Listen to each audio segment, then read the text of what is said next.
Hey guys! So one of the things that I love about Christchurch is, especially since the earthquakes, we've had a whole lot of street art and like murals popping up around the place.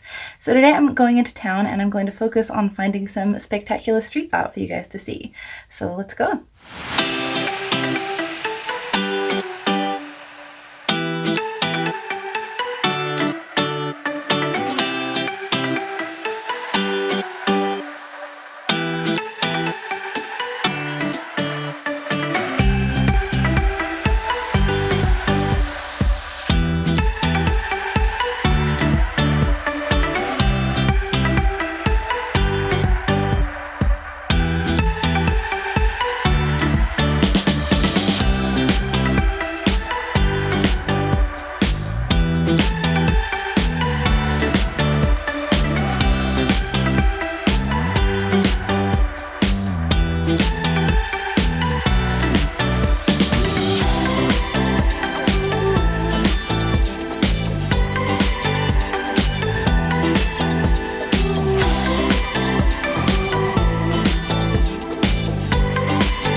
Okay guys, so that is our little street art trip of Christchurch City Centre.